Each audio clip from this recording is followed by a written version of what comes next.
Okay, let's do this thing. SummerSlam, SummerSlam, SummerSlam, SummerSlam. For once, I can say with SummerSlam, it's actually in the middle of the summer and not in the end of the summer. But Detroit, Michigan, way big show for SummerSlam at the Ford's Field. Honestly, it hasn't been a big wrestling event there at Ford's Field since WrestleMania 23. But SummerSlam, one of the big shows tonight. Number two, I would say, because we all know first is WrestleMania, but a big show for SummerSlam. But let my co-host introduce himself before we begin this review. Black Shaggy, DO Elite, you already know what's up. We're here to talk about SummerSlam, which I may or may not have some hot takes about. I don't know, but I guess we'll see. Let's get it popping. Let's do this thing, because it's a lot to say about this show, which I don't think was bad, but decision-making, I do have a lot of questions on. But let's get smack dab right into it, though, with the first match.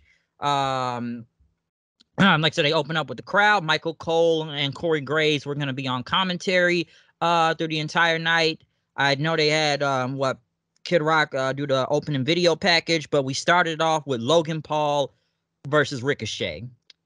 And this was a good match. I did enjoy the match. I thought it was a really good opener.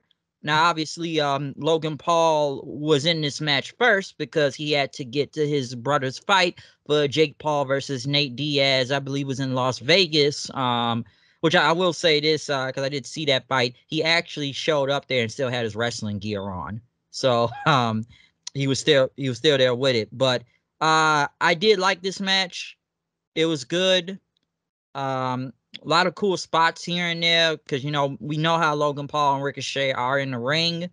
Logan Paul did get the win, though, with a pair of brass knuckles, I guess from one of his entourage or whatnot, to beat Ricochet with a punch for the win. I will say this about this match.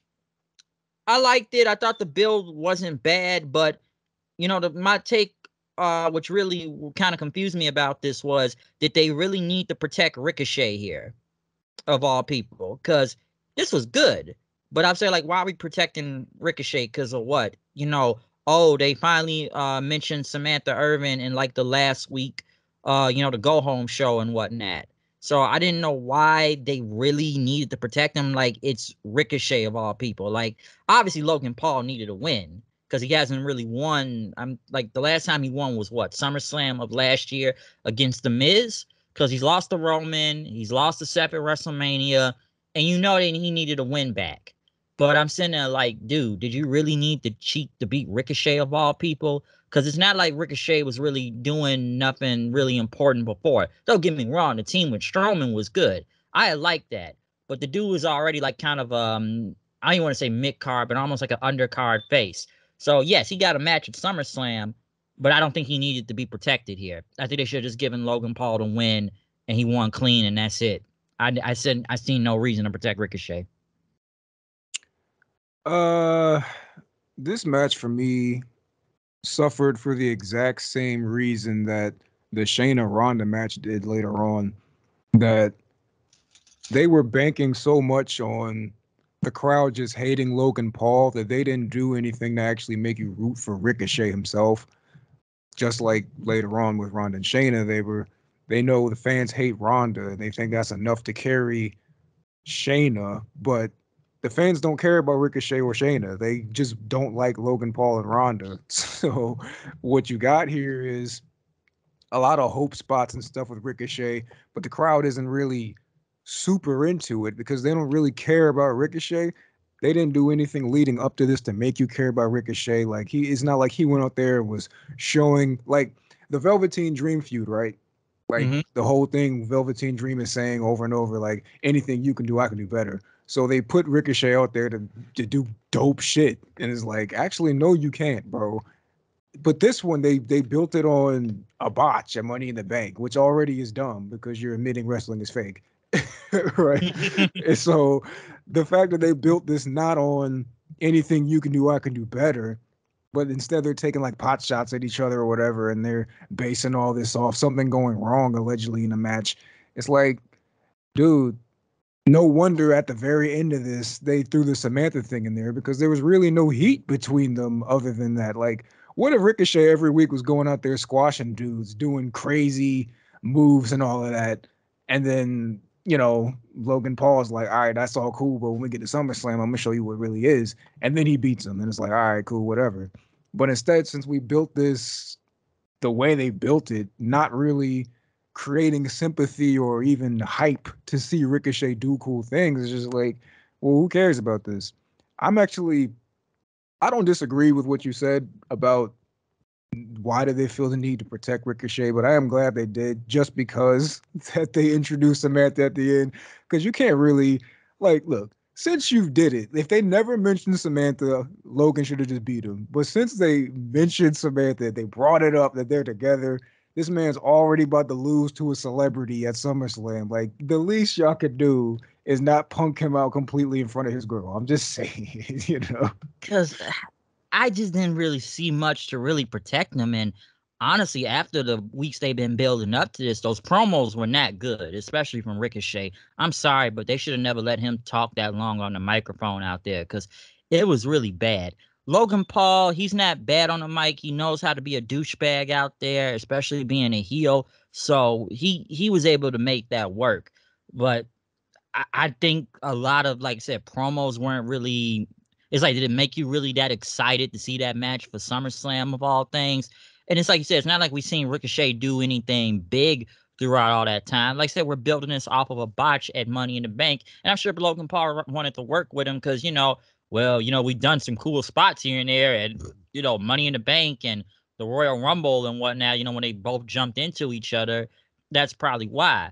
But I just looked at like where was a lot of heat. That's why, like you said, they added Samantha at the last second, but I just didn't feel like they really needed to protect him just because, well, he lost in front of his girl. I'm like, is that what we're really going off on? Like, you mentioned her at the last second, because before it's like Ricochet was just kind of there, and it's like I already just said, listening on the mic did not help his case. Like, it really didn't. So I was just kind of confused. Like, wow, Logan Paul really needed to cheat to beat Ricochet. Ricochet of all people, like, it's just Ricochet. So I'm like, well, shit, he should be like lucky he's even on this card, because it's like, when's the last time we seen Ricochet really do really anything important on a very big show, especially SummerSlam? Yeah, this came across like there was not a lot of forethought. Like, it didn't seem like they knew this is what they were going to do after Money in the Bank. Like, it just feels like we just kind of fell into this, sort of. Like, maybe one day, like you said, Logan Paul just said, "Hey, can I work with Ricochet?" And that's what they did. But they should have already had it in mind what they wanted to do. Like, what if right after Money in the Bank, Ricochet's wrestling somebody, having like a 20-minute banger with somebody, I don't know, Chad Gable or somebody, and then Logan Paul comes out and he costs him the match, and then Logan's like, "I want you at SummerSlam because you tried to kill me at Money in the Bank." Like, that's boom, done. We established the rivalry. We know what we're here for, and then you can have Ricochet looking for him every week or whatever, and bada boom. But I don't understand why, like, who looks at Logan Paul versus Ricochet on paper and says, "Yeah, we should build this with 10-minute promos every week." Like, why would you ever think to do that? Because neither guy is a promo guy. Like, even like you said, Logan Paul is he's good at being a douchebag or whatever, but that's still in small doses. He's not the guy you send out there to do an MJF promo or something, or a Punk promo. Like, nah, this you get him for like 5 minutes of him just being the little shit, and then you move on. But for him and the guy who's not known for being a mic guy to go back and forth week after week after week on the mic, is just like, this is not how you built this feud, man. And then when we finally got to the match, like I said, they didn't do enough to make you care about Ricochet, like, at all. That's why they threw the Samantha shit in at the very, very end. But it's like, at that point, I just wish they had more forethought, man. Because like you said, Ricochet wasn't doing nothing before this, and I doubt he'll do anything afterwards. He Yeah, like, is he lost. is he gonna do anything after? Because they even tried to do the whole Samantha looking all, kind of sad and disappointed, like, oh, she's about to cry. They were trying to Oh, pull I some wish he type flipped of. him off, bro. When he said do it again, I wish he just threw him a middle finger, bro. I was praying that she did that, but that's not what they did. So That would have worked. And honestly, I think this was a get in, kind of get out situation. Because, like I said, Logan Paul obviously was first because he had to get to his brother's fight, which was like later on in the night. Which, I'll say is kind of funny. Like the second I turned off SummerSlam, that fight ended up starting. By the time like I had went to go see if it happened yet, and the next thing you know, I see Logan Paul still in his wrestling gear, you know, with the whole Nate Diaz fight and whatnot. So this was like he got in. It was like get in, get out type of deal. And they still went like almost 20 minutes. So it was, I mean, for him to, be on a tight schedule, I mean, I give it to him because he came out there to perform. He didn't come out there and rush through it or anything. So Oh yeah, it was damn near 20 minutes because like yeah, he went from like what from Detroit all. I think the fight was in Vegas, so obviously he got on a plane immediately or a jet and just got there. Like he said, dude didn't even change. He still had his wrestling gear on. When I mean, I he when didn't have time. I can't see why he couldn't change from the plane, but I mean, whatever. I guess he just didn't have time. yeah, because I'm like wow, he couldn't change on the plane, but I'm like the second I turned and the minute he just it just happened. It was like, oh, okay. Next thing I know, he's coming out with his brother and Little Dirk, and like, oh, he still got his wrestling gear on. But like I said, the match was okay out of a couple cool spots here and there, but I wasn't surprised Logan Paul won. He had to get his win back. Yeah, So he needed to win. I never once thought going into this that he should lose his match, even though I like Ricochet. But it he had to win this match. You can't just have him lose to everybody. And Ricochet's not in a position to be being put over Logan Paul.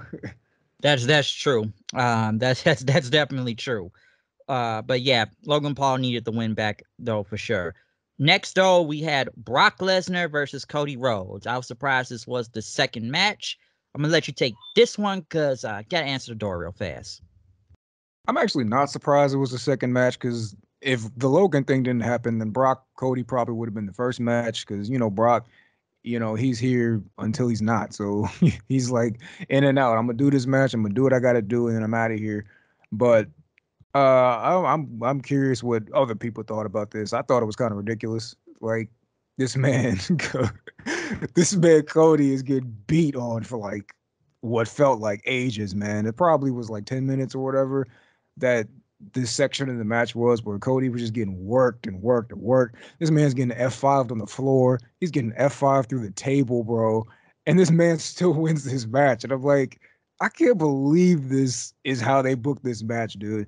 Is one thing if they went the Cena route, right? Like Brock is just suplexing him around the whole ring the entire time. But for him to be taking F5s on the floor and the table, and this man still get a win over Brock Lesnar, but like a guy like Bobby Lashley struggles to beat Brock Lesnar, it's such bullshit, bro. like, and I'm not going to get into it, but you could obviously, the difference between Bobby Lashley and Cody Rhodes. That's all I'm Oh going to yeah, say. me and Gerard talked about it last night. We was talking about it, but listen, this is a very old school approach. Obviously, it was show Cody had heart out there and how he survived Brock Lesnar, and what they were building up to, and the crowd got hot for it. But like I said, this guy's just taking F5s through the table. He's getting beat all over the ground. He's getting thrown around like a sack of potatoes on roller skates. Like he's just getting destroyed out there by Brock Lesnar. But somehow, some way, Cody, you know, comes back miraculously and shows heart, and it worked, and the crowd loved it, obviously, and to beat Brock Lesnar with 3 crossroads. But man, like you said, like it struggled for Lashley. But wow, when is the last time you seen Brock Lesnar just go in there and just start showing respect, putting Cody's arm up in the air, like saying, this is the guy right here, like he beat me and whatnot? Because it's like they never explain why he ever even attacked Cody Rhodes after WrestleMania. I like how everybody's saying, well, you see, the reason for all of this was to show how tough Cody was. Like, if he can beat Brock Lesnar, he can beat Roman Reigns now for the title. Yeah, but that's not the kayfabe reason, though. That might be why they put them together, but that's not the kayfabe reason why Brock Lesnar didn't attack Cody and do all that to see how tough Cody was. Like what? In Like, he broke kayfabe? his arm. He beat him up in front of his mom. Like, he did a lot of heinous shit to him. But it's like, how is this like a respect? We're going to show how tough he is. Like, he broke his arm. Okay.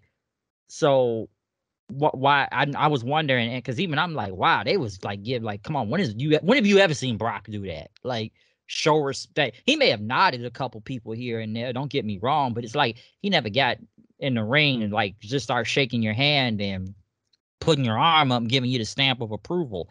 Because it's like you said, like Cody can beat him, but no, Bobby Lashley can't beat Brock Lesnar. And we saw how screwy that feud was. And the last match they had was what? Elimination Chamber, and it ended in a DQ finish. So they could just have Brock kill everybody then? Yeah, I thought, I don't know what everybody else thought about this match, but I thought it was bullshit, man. Like, I mean, it's wrestled well. There's nothing wrong with it, but in terms of how they booked this match, it reminded me of the worst kind of John Cena matches where he got beat on for the whole match and then he hits his 5 moves and he wins. And I was just like, this was bullshit to me, bro. Because Like, they just had Brock killing him. I'm actually surprised this match went as long out there. Because and maybe because Brock probably liked this feud and he liked working with Cody. Because I look at Brock's recent feuds, they haven't really been all that. Like, okay, yeah, he went against Omos. He beat Omos. We seen how the Bobby Lashley feud went. We seen like, other than the Roman feud, because that went on a while, but like a lot of Brock's, Cowboy Brock's feuds out there, they just been kind of like, okay, here you go. That's it. And he didn't want to work with Bray Wyatt, understandably so. But until now, I guess he likes this feud and he likes to work with Cody and he knows this will do something, I guess, to, boost Cody up even more. But still though, it's like, yeah, I'm gonna go out there and kill you for damn near 20 minutes and his damn shorts got ripped up out there.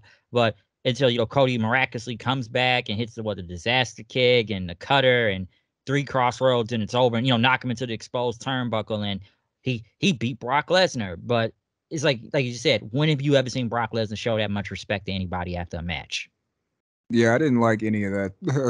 It was way too heavy-handed, man. Like, okay, if it's one thing when you do the, like, if Cena and Austin Theory, right, at WrestleMania, if Cena lost and he held his arm up, then all right, that's Cena passing the torch. But for Brock to do that for Cody, it didn't even feel right to me, man. But honestly, my biggest problem with this, I mean, I'm ragging on it a lot because I mean, you know, but my biggest problem with this is kind of a problem that was throughout the show, and that's time management, dude. You did not need 20 minutes to tell this story between Brock and Cody, man. And a lot of it, like this pay-per-view for me went off at like 12:20. And I'm like, nah, bro. There's a lot of time management that was kind of an issue. And I know they said they didn't put Trish and Becky on here because of time, but like when you look at the lengths of some of these matches, man, it's like you didn't need all this time to tell this story. You could have shaved a smooth 5 minutes off of this, and you could have gotten to the same point, and maybe it would have felt less ridiculous. So, yeah, I'm not even used to Brock matches even going that long. I'm surprised it went that long.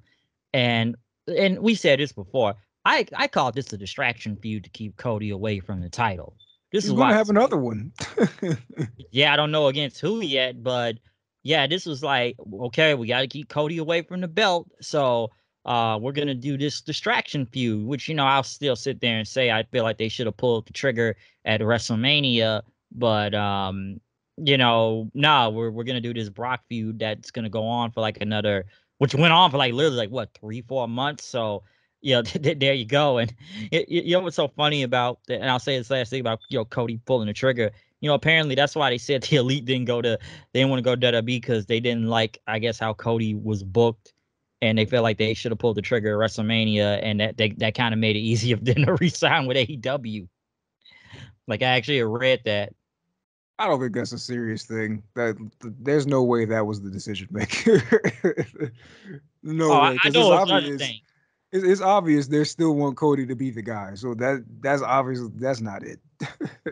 but I do believe they probably should have still pulled the trigger at WrestleMania. In my personal opinion, I feel like that would have been the time. I But like you completely said, agree. I'm surprised so many people are not saying that. Like so many people are like, actually, the decision was justified if you look at how the bloodline stuff was going, and Cody's more over now than if he would have won. And I'm like, what are these takes, bro? Like, yeah, like you could have done this, and I'll say you could have done this whole tribal thing without the title, and we'll you get to that definitely later. could have, bro. We'll get to that later on, but yeah, they could have done that. So Like you didn't really need. You could have done this without the championship for the tribal thing. And like I said, Cody could have been the champion. Probably still could have done his Brock feud. But like I say, he's gonna have another distraction feud to keep him away from the championship. He ain't going after Seth. We all know that. We know the title that they really want him to go to. So we already know what's gonna happen with that. But nah, this was just a very big distraction for you. But I like everybody saying this was to show how tough Cody is. So now if he can beat Brock Lesnar, he can beat Roman Reigns. I like that ain't the case. Yeah, I didn't like it. It was way too ham-fisted at the end with the Brock putting him over and all that. Like, for what, bro? Why'd you even start this, dude? Don't even know why he attacked him. I was like, he broke his arm. He beat him up in front of his mom. He attacked him several times. Like now he's showing respect. And it's like I said, when is the last time you ever seen Brock Lesnar do that with anybody? I tell Just you what, man, if somebody beat me up in front of my mom, it's on sight, bro. like, like we're not shaking hands after that, dude. Nah. and Cody beat him twice. Like, who beats Brock Lesnar two times in a row? Yeah, this was so. It wasn't for me, man. There's probably loads of people saying how brilliant this was and all that, but I don't like it, dude.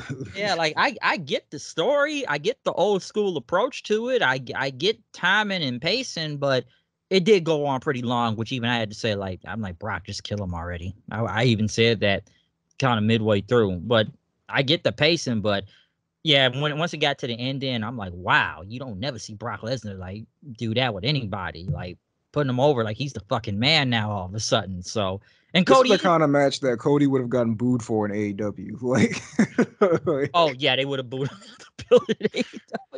Like the E fans are gonna eat that up, but the AEW fans would have booed this, like all of it. They would have booed, yeah, they would have booed it and just start saying, Cody, you suck, and all that. They would have went against Cody, like, why is he putting over Cody for? So yeah, if this was AEW, yeah, we probably would be having a different tone then, especially the crowd. But WWE, they just ate up all of it. So like I said, Cody Rhodes is over no matter what. I understand that. Like, he's probably the best thing they got on Monday Night Raw right now, or like most over person in the company, one of the most over people in the company. But it was getting a little bit too much. But they wanted to put that stamp of approval. They had Cena do it, now they had Brock do it. So yeah, it was a lot to say about that. But next we move into the SummerSlam Battle Royale, or the first of promoting commercials and advertisements throughout the entire night. And in this Battle Royale, we had LA Knight, The Miz, Austin Theory, AJ Styles, Cross, Grimes, Nakamura, and several many other people. Which the weirdest thing to me out of this was, why is AJ Styles in a Battle Royale? I'm like, AJ Styles should be doing something bigger on SummerSlam than being in this Battle Royale. That was weird to me. It just that that don't sit right with me. Oh, and we had the return of Omos. Let's not forget that too. Omos returned and just start throwing random people out of there, which some people I didn't even know was still there. Like, I forgot about McDonough. I'm like, damn, I forgot he was on Raw. Like, he didn't even bring the McDonuts with him. And Boogs, and like there was several people I didn't even know, like Riddle. Hey, the U.S. champion, what do we call him? Mid Theory, the U.S. champion is in there. That nigga ain't even get an entrance, bro. And he's the U.S. champion. Oh man, Only people that got an garbage. entrance was AJ and LA Knight and Omos. Yeah. Like, no, this man's the U.S. I'm like, dude, I'm like, just get the belt off of this man at this point. They could have just done it tonight. Scrap this battle royal and just give us LA Knight versus Austin Theory. I don't understand, man. Like, I don't get it. I don't get it, but they got Santos going for Theory though. And I like Santos. But do I think he's gonna win? I honestly, at this point, I would want anybody to beat Theory at this point. I don't care who it is. I just want the belt off of him. I don't care who it is. And and I look at AJ Styles, something you said, like, you could write a whole dissertation of how AJ Styles booking is right now.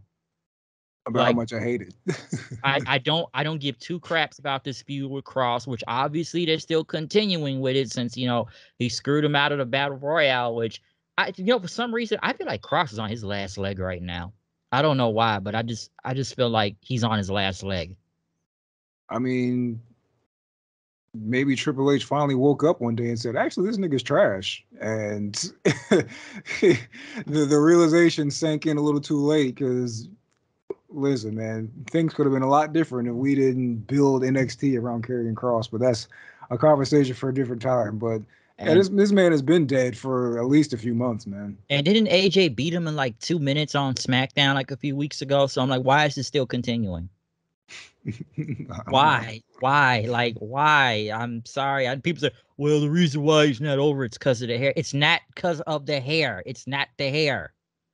Listen, man, he may kind of look like Leon S. Kennedy from Resident Evil in a way, but with the hair, but it's not it's not the hair. He's just not over. He He looks like a just big ass AJ Styles from 2017, like when he when he was feuding with Cena, like Oh yeah, whatever. yeah. I remember when he had the haircut. Yeah, that's true. He did have that, but nah, he's not over. And I look at everybody else in this match, because the final four were who? LA Knight, Bronson Reed, AJ, and Sheamus Sheamus. out there. I wasn't really surprised who was the final two, because like shit, I didn't even see Ciampa get eliminated. I kind of forgot he was in there. Bronson And threw him out, I'm pretty sure. oh yeah, and I know someone eliminated the Miz and Waller, and LA Knight won, which I'm sure everybody's happy now because like maybe they're starting to push this guy because everybody calls him the new Rock in Austin or the White Rock right now for LA Knight, but he is over as hell. But the thing that got to me about this whole Slim Jim Battle Royale is like the minute he wins the match, they show him in a commercial with Bianca promoting the Slim Jim stuff. And it's like, no wonder he won this match. He's in the damn commercial. That's exactly what I said. Yeah, I know that's what you said, but like I'm like, damn, you're right. Like, so yeah, no wonder he won.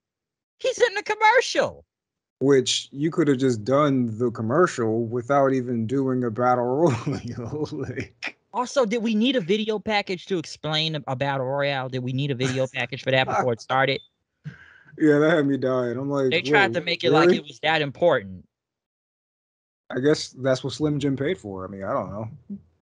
I guess because I'm like, wow, we're putting all these guys in there, and we got to return in Omos, which it took like 8 guys to eliminate him. I'm not surprised by it. I'm like, maybe Omos is gonna get a push this time, but because the thing with him, and we haven't seen Omos since what, Backlash? Well, he wrestled Seth. Yeah, Yeah.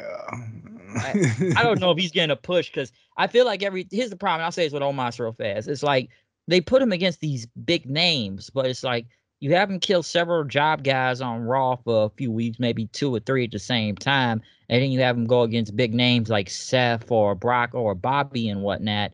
But even I kind of sit there like, it's not gonna mean nothing after a while if he keeps losing to them. You can't just build him up, beat him some random people, and then put him against it. It's a name. Don't get me wrong. He's in the ring with a name, but he can't lose to all of them all the time.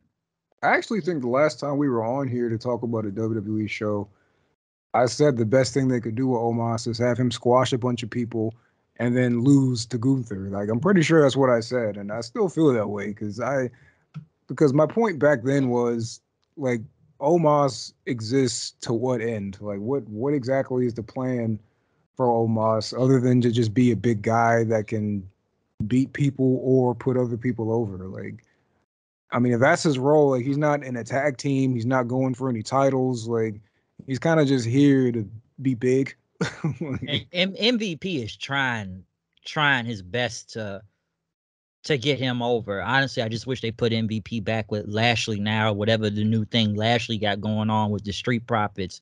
Because I'll say this, like when Lashley and them came out on SmackDown, did you hear that pop? They were happy to see Lashley. They were really happy to see him. Yeah, the Lashley pop has been a thing for a while now, like, which is kind of crazy because we're getting all this push LA Knight or whatever. But I mean, Lashley been getting great reactions for quite a. It wasn't until the Brock feud where that kind of switched up, but before that, like my man, he was getting them reactions, man. People doing a little arm thing when he comes out, like Oh yeah, yeah, the arm thing. Yeah, I did notice that. I don't know, man, but I am interested to see what they got going on with him and the Street Profits though, and maybe Trick and Mello if they gonna join. Yeah, I'm kind of happy that MVP is not with them because it makes this more unique. Like, they're obviously a group of black guys wearing suits, so you're automatically going to think the Hurt Business. But not having Cedric and Shelton and MVP there kind of makes it its own thing, you know. So I'm definitely down to see where it's going. Because I do want to see what happens with that. If, like I said, we already seen the Street Profits, so maybe Trick Mello can't get in there. I'm not sure, but I am interested in seeing. The people loved it. Get what I saw on SmackDown, so it was good. But yeah, LA Knight won this. Do you think now they're gonna start pushing him bigger now? Since he's that over I after. actually think so because was doing press over here uh in Maryland on Fox in the morning. So I'm Oh, like, okay. they don't have anybody just doing press for SummerSlam. So the fact that he's doing interviews and stuff, my That's man, cool. on that kind of shows that they've got. And then now he's on the Slim Jim commercial, like that shows that at the very least they think they can make some money with them. So yeah. Because right now everybody want to call him the White Rock, and him doing that well, it wasn't the people's elbow, but that thing with like he does that leg almost like it looks like the people's elbow, and even his finisher kind of looks like a Stone Cold Stunner. Yeah, that elbow's terrible. I hate it. But I mean, I get it. Yeah, because everybody wants to call him this is the White Rock, folks, the White Rock out there. But maybe they really are gonna start pushing. I wasn't really surprised he won this. I had a feeling he was gonna win this whole battle royale anyways. I So actually was surprised he won. because Not WWE don't because, like when you get over on your own.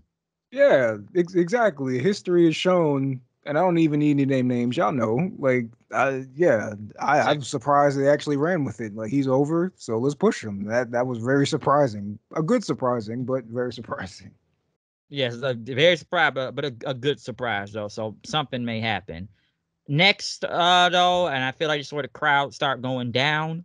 Ronda Rousey versus Shayna Baszler in an MMA rules match, which there's a I don't know what to say about this. I don't think the crowd was into it. Their version of a MMA rules match. I don't know. They were trying to be like blood sport and whatnot. It was okay, but even I just was kind of halfway paying attention. Now, don't get me wrong, a couple of them kicks look pretty cool. Like, well, she just did a head kick on Rousey. If this was a real UFC fight, that probably would have been a knockout shot, and whatnot. But they were trying to like get this over like it was a big thing.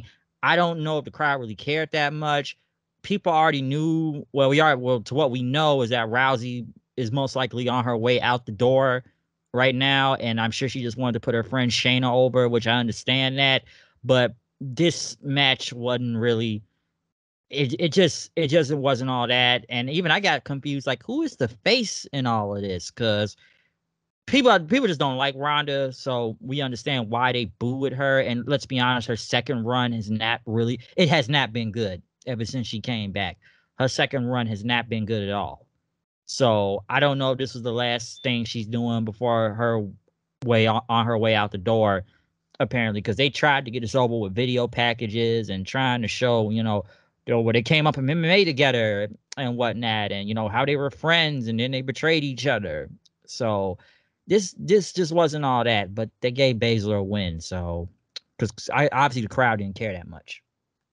Yeah, I broke this down earlier with the Ricochet Logan Paul match. They were banking on people hating Ronda, or at least reacting to Ronda so much that that would be enough to carry Shayna Baszler. But they didn't do anything. They didn't put any work in to make you actually care about Shayna Baszler.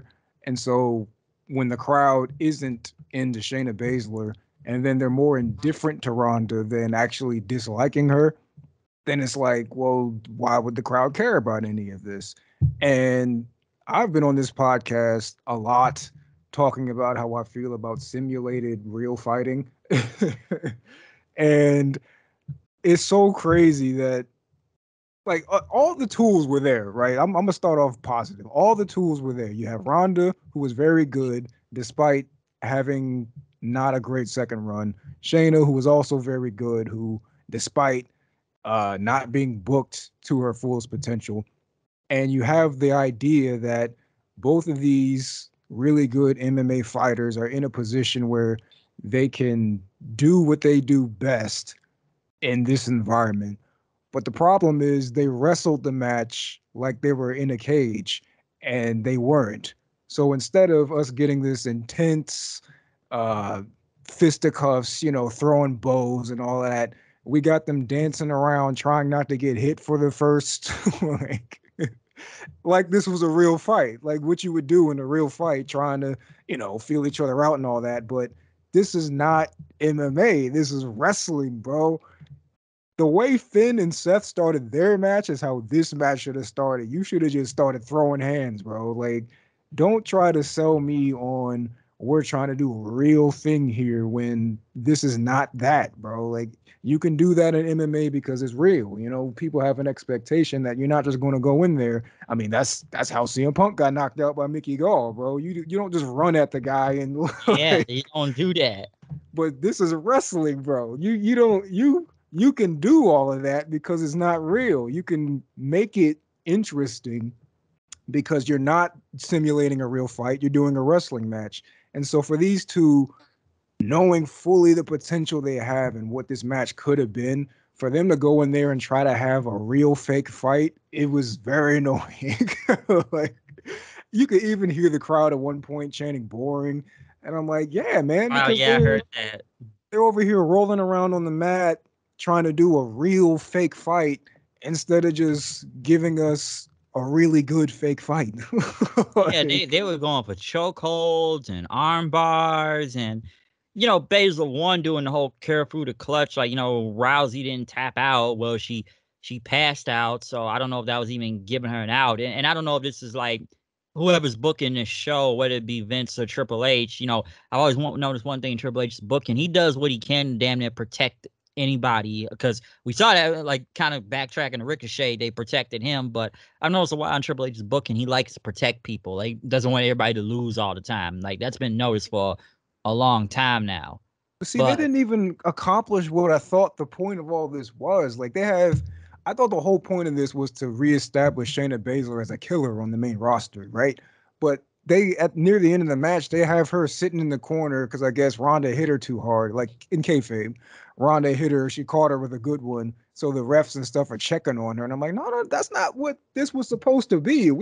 I thought, if anything, you should have had Rhonda in that position and Shayna standing up like, yeah, let's go. I'm better, bigger than you, badder than you. But instead, Shayna's the one in the corner, getting checked on and all that. And then at the end of it, Ronda doesn't even tap out to Shayna. It's like, well, you can't have your cake and eat it too, man. If the point of this was to establish Shayna as a killer on this roster again, have her dominate Ronda Rousey, choke her out, put her down, and that's it. But they didn't even do that. So then, like, what was the point of all of this?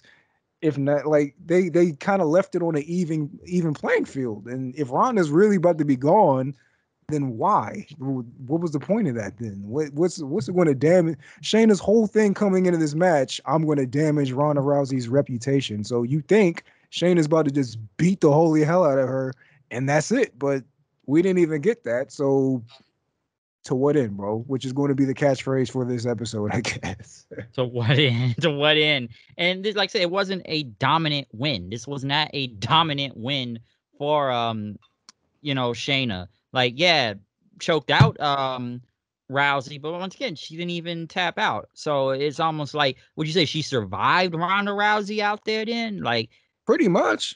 yeah, she just survived her. She didn't like just straight up beat the living hell out of her and whatnot. So it wasn't even that. It's just like, okay, we're trying to make this like a UFC fight, but it's not like, Shayna just went crazy on her and stuff. Like, she was just trying to almost, like this, it was survive against Rousey out there. So it wasn't really a dominant win, and I don't think the crowd cared that much. And like I said, we don't know. Like I said, apparently Rousey's on her way out the door. To what I heard, Dana White was offering her a lot of money to come back to UFC. I don't think that's the case, but Man, listen, Ronda might be the second greatest woman to ever step into the octagon, but she's washed now, bro. You can't do that, man. Somebody was telling me one day, like, why would she go back to the UFC now? Is she going back because Amanda Nunes is retired and she don't want to deal with her? I'm like, she still got her head kicked off by Holly Holm that one time. Right. Like, it wasn't even that, like, that happened first. That happened first. The That Nunes was, thing happened afterwards. Like, yeah, Nunes just murdered her then. The Holm was one thing. That's what started it. Nunes just finished the damn job. Oh, okay. And that was the last thing Rousey ever did. And some would say, like, Nunes sent her back into WWE and yeah, stuff. I don't want Ronda to like people have their opinions on Ronda Rousey, man, but like her influence and her greatness in MMA still can't be disputed. I don't want her to go back and be like a celebrity, like these Jake Paul type fights. I don't want Ronda to go back to UFC and become that, man. Like where you bring her out for a special occasion to do the big celebrity fight or whatever. Like, oh, it's Ronda Rousey back. Who's gonna be like? No, bro. She had her time. It's over, man. Be a commentator or something if that's what you want to do. But like, nah, bro. I'm not trying to see Rhonda try to relive her glory days and just get packed up, bro. I didn't want to see it with Anderson Silva, and I don't want to see it with Ronda Rousey. Oh, damn. Yeah, that did happen to Silva. I remember that. So no, Bro, I don't. Silva went out so sad, bro. I'm not trying to see that. Oh God! Did you see that Nate Diaz fight yesterday? I will ask that real quick. No, but if he went out the same way, then Man, that was I don't. He ain't getting knocked out, but he. But then again, I remember that was a boxing match. That's not a UFC fight. If this was a UFC thing, Nate Diaz would have murdered Jake Paul then. yeah, I mean that's the same thing they said about Conor McGregor and Floyd Mayweather, man. It's like these celebrity freak fights they're not for me, man. This was money. This was a money fight. Like everybody, go look at the boxing match from last week with Terrence Crawford and whatnot, and Errol Spencer. That was crazy. But then again, I already knew who was gonna win that after the first couple rounds. Some people I know say we don't need to watch this fight no more. We don't know who's gonna win. I'm like, dang, he had Eminem on his side, so there you go. But yeah, like you said, you can't keep doing all these UFC versus boxing or however it is. So I don't know what's gonna happen with Rousey, but I don't think she's gonna go back to UFC, and I think WWE probably would pay her more money than Dana White.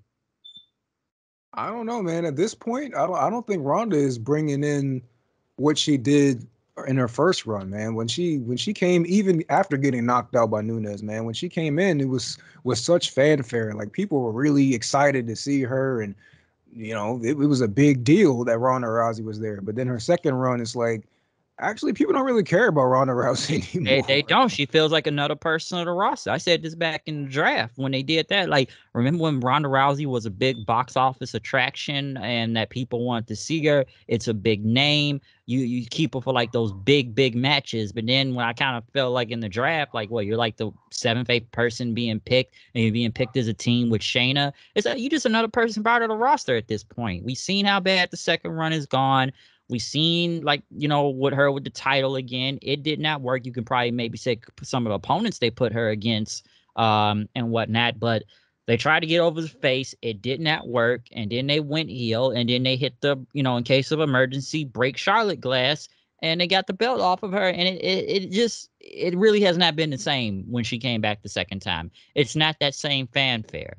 It's not. It's not like she was over and that bigot being over from before. It's just it's fallen off. It's She fallen off. really suffered from them humanizing her too much, man. Like when she's being booked as somebody who can kill everybody, then that's great. Kind of like what they did with Masha Slamovich in Impact, right? When you're booked as a world beater, it's like, oh man, this is lit. But then as soon as you're not that anymore, and you're booked to have to sell to people and then eventually lose to people, like Ronda Rousey out here selling for a Liv Morgan is just that's not what we should be doing with Ronda Rousey. Yeah, that was And I ooh think yeah. that I feel like that. I mean, I know there's a lot of Liv fans out there, man, and I'm not always trying to come on here and trash Liv, but it's just like it's levels to this, man. And when you're out there, she had the competitive match with Shotzi, and it's like, no, bro, this is Ronda Rousey. Like, This is like, come on, ex UFC fighter who is a trained killer, judo master and whatnot. Like, come on, she comes out there with the gi half the time, and like she's really struggling to beat Liv Morgan and Shotzi, and it's like, come on now. And even with against what's the name, and then we don't see them anymore. Alba Fire and um damn, what's the other girl name? Isla Dawn. Isla Dawn and whatnot. Like what happened to them? But still, like they kind of struggled to beat them. To Yeah, do what that. happened to them could be a whole different conversation because there's like at least 20 people on this roster we never see, bro. Oh yeah, we kind of figured out in that battle royale. Like, when's the last time you seen JD McDonough or even Apollo Crews? So there's a lot to say about that. But overall, this was not really that good out here with this match, and the crowd wasn't even into it that much. And I would say the crowd kind of wasn't even into the next match, also in a way, between Gunther versus Drew McIntyre for the Intercontinental Championship. Oh my gosh. You know, it was a good match, but I don't think the people ever believed Drew McIntyre was ever gonna win. Did I think he was gonna win? I kind of have a money on Drew because I'm like, well, you know what? He didn't win at WrestleMania, so I think he probably could beat Gunther right here. I was kind of starting to believe it. And this is, the second part of the night where we put more advertisement in the matches of them promoting some rocket phone thing throughout the entire match. So more advertisement, folks. But yeah, it was a good match, but how many people believe Drew was gonna win? And the dude just ended up getting comboed in the end by Gunther after getting knocked off the rope and then hit with a clothesline and a power bomb. That Which was was it. amazing. That was great. But yeah, he beat Gunther clean and whatnot. He just beat him straight up. That was it. Like, and that was like what, 13, 14 minutes out there. So I don't think the match was bad, but I think the crowd was not waking up for this. They just didn't. I don't Yeah, think they this ever. is one of this is one of those matches that suffered from people not watching a match as fans and are watching it as adults watching wrestling.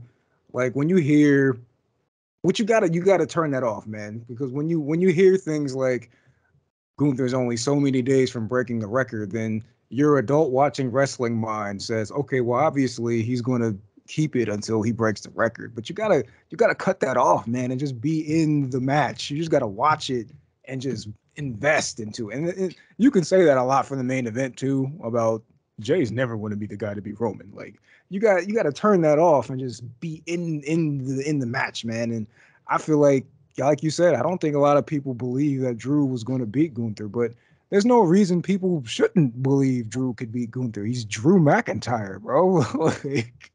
like if you watch this show strictly from a kayfabe basis, there's no reason you should go into this match not thinking it's possible. But you're an adult watching wrestling, man. So you have it in the back of your mind. It's not going to be Drew because you have to get to this point before Gunther can be beaten. It's like you shouldn't watch wrestling like that, honestly, and that's a shame because I absolutely agree. I don't think people thought Drew was the guy, or at least not at this point. Like once Gunther beats the record, then maybe people will be more like, oh, here we go. But at this point, I don't think enough people believe that it was going to be Drew, and I think this match suffered a lot from it. But like you said, it was still a really good match. I just wish it went longer. I mean, maybe we could have shaved, I don't know, 10 minutes off that 40-minute main event and gave that to this, like something. But I mean, Cause Drew and Gunther going 13 minutes is kind of crazy to me, honestly. yeah, cause like when they brought Drew back at Money in the Bank and they kind of made it a pretty big deal, and even I kind of thought maybe he could be the one to beat Gunther for the Intercontinental title. I kind of thought he was in a way, but I just don't think people believed it, and then they kind of had him running around with Riddle there for a second, which yeah, I'm not gonna go into his booking right now, but you see he's not happy with it nowadays. But Loser, uh, bro. it's like what he said. It's easier winning a UFC fight than a WWE match. Uh, um, but nah, like I kind of believe Drew was gonna be the one to do it because I actually thought he was gonna win at WrestleMania. I really did believe that. I thought I he thought would. Sheamus was going to win the WrestleMania. Yeah, because I had Drew on my side of it, but I would have seen Sheamus winning also. But then I'm like, okay, it's 1-on-1, so maybe I'll do it at SummerSlam. But no, didn't happen. It just going to just beat him straight up, and that was it. But it's like I said before, I don't think the crowd really bought into him really winning. They just didn't. You can see the reaction out there. It's like, all right, Gunther won, combo them, boom, there you go. Yeah, and that was kind of. I mean, I like That's that kind of about it. Gunther. Like, it should always be that way. That Gunther can just beat people. Like, whenever they try to do like an Imperium run in and stuff, I'm like, don't do that. He's Gunther. Like, he doesn't need anybody to help him beat people. So I like that And, when they book him that way. But and that's yeah, yeah, it that's what just me went too short. that's what me and my friend Gerard said about that. Gunther, he just beats you. This isn't Roman Reigns where you need like 3 to 4 people in damn near every match, but we'll get to that later on. No, if you want to talk about comparing title reigns, but we'll come back to that. But yeah, Gunther won, and that's it. Next, Seth Rollins versus Finn Balor for the World Heavyweight Championship. Obviously, the story from SummerSlam from over 7 years ago, which Seth even came out somewhat dressed in his gear from that year from 7 years ago when Finn only had the belt for 24 hours. And this was probably one of the better matches of the night. This is what the crowd actually believed, Finn Balor was going to win. Well, And I this is know a my lot of match of the people, night easily for sure. yeah, and there's some people I know, like especially you, that even like say, "Hey, man, I'm on Finn's side. Like, I just want to see Finn win. That's it, and just get the belt off of Seth and whatnot." But obviously, you Whoa, knew whoa, whoa, Judge hey, hey, I didn't phrase it like that. I didn't say get the title off this when man. I that get the just, title, but you wanted, you were rooting for him. You were rooting for him. yeah, I just like Finn, bro. Like, I kind of believe he was gonna win. I kind of was starting to believe he was, because beforehand I just didn't really believe Finn was ever gonna beat Seth, but they look like they put more into it and been trying to make him look more of a killer lately to go after Seth. Because before I just didn't believe it. I just thought Finn was just a German Shepherd nowadays. But now they made him to a killer. Judgment Day, of course, is going to interfere. So the crowd really believe more in Finn winning here. And obviously they came out, Priest and Dominic and Rhea and doing what they can to, help Finn win, but referee distraction, and then what Finn telling Priest to throw in the money in the bank thing, but then he ended up getting curb stomped, and Seth retained. Cesar Romero Joker wins again. Which, I will say this one thing about Seth. Do you think him and Becky literally have the same gimmick when you think about it? Especially from the big time Bex thing, come out and dress outlandishly and people just sing along to their music. I mean that's fine though, because they're a couple. They more complement each other rather than being the same person. I think it'd be weird if, especially since now they're both babyface, it'd be weird if one was outlandish and over the top, and the other one, knowing established that they're a couple on TV, that the other one would just wasn't like that. And so, yeah, I mean, I don't mind it. Yeah, because I kind of thought they had the same gimmick and whatnot. Um, yeah, I wouldn't have minded if Finn won, because I felt like Finn was probably gonna win here maybe, and then Priest was gonna cash in immediately. Because I would say this, like, I like Seth, but even I can get annoyed by the sing along and him being Cesar Romero Joker out there all the time. But No, yeah, I was going to say that they're walking a very, very, very thin line with this whole him standing in the middle of the ring, and now they've incorporated that as part of his entrance. Like, well, yeah, and it it's goes on for way too long, man. And I guess it's maybe different if you're in the arena, you're just having fun and everything. But watching it at home, I'm like, all right, why isn't Finn just jumping this dude, bro? Like, get to the damn match. But this was a really good match. So this is probably one of the best of the night. And Seth retained. Obviously now it's more dissension in the Judgment Day, especially between Priest and Finn. So yeah, Seth gets away with the belt, and I guess Judgment Day is probably, I'm not saying they're gonna implode right now, but the seeds are being planted. yeah, I'm glad they had this match, man, because their first match at SummerSlam was overshadowed by the debut of the Universal title, and then Finn got hurt. So, it's not really one of those matches you can really go back and watch or whatever. Then they had the match in Money in the Bank this year, and it was kind of like, that was all right. So I'm glad they finally had that one definitive, actually, this is a dope match, where, yeah, I could put this on a few months from now, talking about match of the year type things and say, yeah, Seth Rollins and Finn Balor had a dope match at SummerSlam. And Yeah, so I was really happy that this was just a straight up one-on-one match. I mean, it had shenanigans and all that, but it was a straight up match with like nothing really surrounding it other than the match itself. And so I was real happy with it. I don't have any complaints. I mean, even though I wanted Finn to win, I still like Seth. They need to cut that singing bit at the beginning of matches out, but it hasn't gotten to the point where I'm gonna start turning against Seth because of that. Although it can get there because I'm not gonna lie, it does start to annoy me nowadays. it can definitely get there, man. I can see, I can see the tide turning on that. I mean, remember, Seth did have a successful babyface run where people did turn on him before, so they need to be very careful with that. Yeah, so they could do that anytime. And obviously I believe it's probably gonna be Finn versus Priest now, because we can see everybody else in Judgment Day. They all got some type of gold on them except for Finn. Yeah, see, that's what my favorite part about this is they can go a few different ways with this. I mean, we can obviously get a Priest turning on Finn or Finn turning on Priest, and then the dynamic of Dom and Rhea, like where do they? I mean, Dom's obviously just going to follow Rhea, but like who do they align themselves with? Because Finn wasn't even an original member of the group; it was Edge, and Edge then was leading the they whole jumped thing. him out. So it's the dynamic is real interesting. I'm way more interested in where this goes than where the main event story is going. Oh, and the finish was fire with the with Seth catching him on the briefcase. That was heat, Yep. bro. That was a clean finish right there. So I did like that. So yeah, obviously they continue the story with that. More advertisement. What Alpha Academy promoting Mike's Hard Lemonade with the Miz. So a lot of advertisement throughout this whole show. Even in the next match, triple threat match for the women's title, Asuka, Bianca, and Charlotte. Bianca promoting the C4 drink. Even her gear looks like the C4 drink. So they Bro, she came definitely out looking so fire, bro. it was some fire gear though. It was fire. She had the hair and everything. Oh, that's fire. But yeah, they was make sure they had to promote that drink though. The match though, very good match. I did feel like it did kind of drag a little in the get go, but I felt like it picked up more in second gear and whatnot. Where some would say that everybody had to get their spots in, because we saw a lot of like either double team moves and stuff.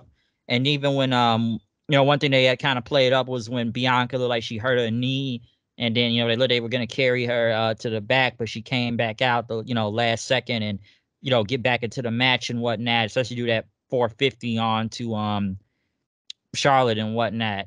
But going to the finish of it, Charlotte's got the figure eight on Bianca. Asuka comes in with the mist, and then what was it? Yeah, she comes with the mist on Charlotte, and then Bianca end up rolling up Asuka. And I'll say this: I'm not surprised. Yeah, Asuka lost here.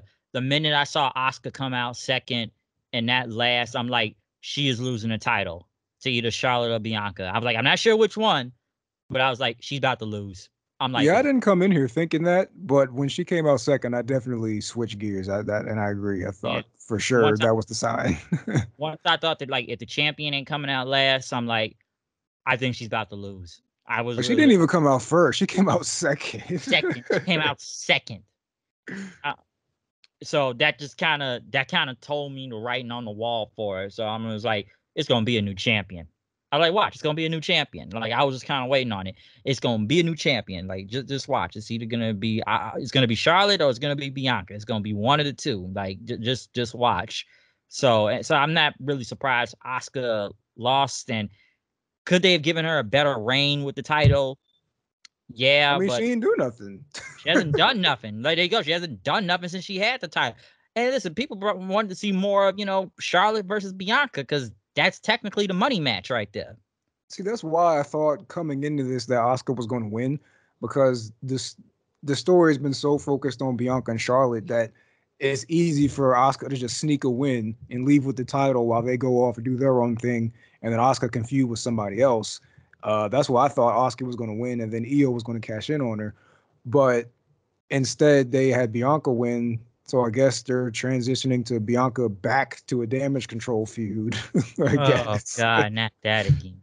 But it's just like, I mean, you'll never hear me upset that Bianca wins, but it just I don't think it served the best purpose for her to win this. And actually, I bit when she tweaked her leg or whatever. I bit hard on that. I thought she was really hurt. I was like, God, no, anybody but Bianca. Like, that was a hard fall because I'm like, oh, she really hurt. And I'm like, well, I guess Charlotte's about to win again. So that's what I was kind of starting to think. Like, Charlotte's going to win because, well, Charlotte's going to win. So that's why. Yeah, I, we're pretty anti Kevin Dunn in this household, but I will give props because since they didn't focus on Bianca, it made it feel more legit that she got hurt. Whereas, in any other situation, they're staying on her the whole time, like, oh, how's Bianca doing? But because like when they started wheeling her out or whatever, carrying her out, and they weren't even focused on that, it was Oscar and Charlotte they were focusing on. I was like, oh, okay, so Bianca's really fucked up. That's crazy. But then she came back, hit a 450. I was like, what? Like, I was going crazy in my room, bro. yeah. So like she came back, hobbling on one leg and made it back into the match and whatnot. But as soon as Bianca won the title, next thing you know, Money in the Bank cash in. Io and Bailey come out then, basically, taking out Charlotte and Asuka, hit Bianca with the briefcase. Io hits the moonsault, new champion. And, then next thing you know, all the Damage Control comes in the ring and celebrates and whatnot, even though they're the heels, but the people cheered for them. So, and whatnot. So Io is the new champion. Cash in. Yeah, one thing I really like about this, other than I thought the match was really dope, the triple threat. Maybe it didn't need to go 20 minutes. I mean, that's again with that time management. But You can one tell with the thing, crowd again, also. yeah, they didn't give them a lot, man, for the first half of this. And it's not even like they weren't doing cool stuff for the beginning of this, but they didn't really give him a lot really until the Bianca spot when she came back. Like that's when I felt like that was the moment where the crowd was like, "Oh snap, this is was lit." But yeah, they didn't give him a lot, but I didn't really let that ruin the match for me because I was really just like locked in because you got two of my favorites in here and Charlotte, so you know. But what I really liked about Io cashing in though was her and Bianca have already done that, right? She had a match with Bianca at Backlash and she lost. And so now it's like, even though I'm not really into them doing a whole Bianca Damage Control thing again, but Bianca coming after Io like, well, you didn't really beat me. Like you beat me, but we know what happens when it's you and me one on one.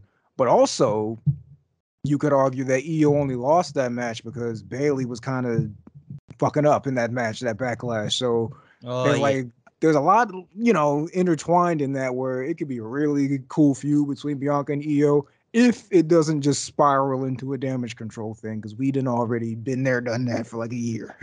Yeah, and I was already sick of it. Like I've already said what I've had to say about Damage Control. I said before, I feel like all these people would do better individually. I've been said that group sucks, and I still say that group sucks. Um, but if this was like Bailey and them on their own, I'd be talking a little bit different than about it because I had seen it. I was done with Damage Control after like a month. I was already kind of done with it after 1 month. But they were What, you really. weren't into them losing the women's tag title tournament? Oh yeah, they lost that, but then they lost his thing. They kept getting too many L's too at the same time. I was like, they were trying to get them over big, but it did not work. Then they started taking L's all the time. Then it's like they Stupid, tried to man. make them look strong, but then like, okay, L after L after L after L, and I'm like, well, this is Triple H booking this, so this is him. I can see why Vince said turn that idea down. I understand that now. Yeah, that's So Booker of the Year, Triple H to you. Come on. oh, Booker, yo, Booker, yeah. Whoever's booking this show. Oh boy, Booker of the Year, everybody. Everybody's the Booker of the Year nowadays. Apparently, she's. Good God. But yeah, I hope it's not another Bianca versus Damage Control thing. Maybe they probably will focus on Bianca and Charlotte individually, but since Bianca just lost the title, again, she's obviously gonna go back for the championship. Asuka, I don't know. I I don't know. Asuka, I'm just not even really sure. But see, But that's why I thought it made the most sense for Oscar to win the triple threat and then Io cash in on her because you get there's two birds, one stone. Bianca, Charlotte, and then Asuka can have something to do coming out of that match. But Bianca winning kind of throws a wrench in all that. Like, now what's Asuka going to do? What's Charlotte going to do? Like, they've got no. I mean, I guess Charlotte can say, Bianca, I had you beat because you were in figure four or whatever, and Asuka can want a rematch, but would it want a rematch? EO's champion, so like I'm none like, of them have Charlotte, a claim. yeah, Charlotte didn't even take the fall or anything here. Like, Asuka got pinned. So, like, yeah, Charlotte never, like, tapped out or took the pinfall. So she kind of somewhat has an out. So I wouldn't be surprised if they get her back in title picture. That I kind of know of. They'll find a way to fit her in. Asuka, I don't know. I don't know. I'm really surprised about how Triple H has been booking Asuka, man. Like, this was the woman he killed his division over in NXT. Like, but he hasn't. I don't know, man. When Triple H took over, nobody promised me anything, but at the same time, I just thought a lot of things with a lot of people was going to be different, man. Shinsuke and Oscar were like the main two I thought were going to get completely rebooted, and we didn't really get like they teased it at the Rumble when she came back, face paint and all that, but she still never came across like she should under Triple H, and I don't really People know. thought they were getting Connor back. They thought they were getting Connor back. Bro, that little phase, that little section of time was so annoying, bro. Y'all niggas never watched her as Connor, bro. I, niggas were, oh god, Connor's back. They were doing that to death on Twitter in January, bro. Y'all niggas never watched her back then, bro. Stop. Like, did y'all really watch her in Japan like that, or did you just see the clip of Suzuki beating the hell out of her? Exactly, bro. That's the exact clip because that's the one I saw, bro. Because, like, I don't really even know what she did in Japan that much. I just know Minoru Suzuki beat the shit out of her.